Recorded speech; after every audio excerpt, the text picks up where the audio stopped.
Antifa beats journalists. Antifa attacks our police stations.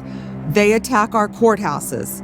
They dox our law enforcement officers. No more. They are a terrorist group, and we are coming after them. We are here at the White House today to unmask Antifa, to follow the money all the way to the top. If you want to get to the bottom of who is fomenting this chaos and violence in our country, you must follow the money. I was a mainstream reporter in Seattle for 10 years before I quit mainstream media, in part due to its refusal to acknowledge the dangers of Antifa and radical left-wing violence. Part of the problem that we have is that a lot of people refuse to believe that Antifa is real. It is just a made-up thing, but I have seen them.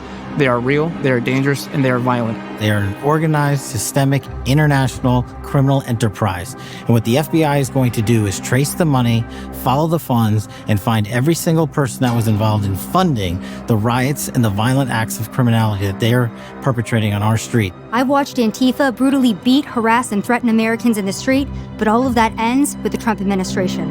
I was brutally attacked and almost killed by Antifa in the streets of Seattle. All of my colleagues have been attacked. I can't think of a single one who hasn't. Violence against journalists and police officers in our streets can't stand. Just days ago, I was in the Portland jailhouse, and now I'm in the White House. This administration is built different, and Antifa's days are numbered. And I want to thank President Donald Trump for designating Antifa a terrorist organization, and I'm looking forward to the FBI and the DOJ hunting down these people like the terrorists that they are. All I gotta say, it's a bad day to be Antifa. And Antifa's days of using violence and intimidation against their political opposition are over. And I've continued to report on them over the years, despite the threats of violence and actual violence that's happened, because I owe a thank you to this country, the United States, for settling my parents who were victims of communism in Vietnam. 1 month ago, Charlie Kirk was murdered by a violent leftist. We all saw it, and we all saw thousands of leftists celebrate it. Antifa symbols were found on the bullet casings of the gun used to shoot and kill my friend.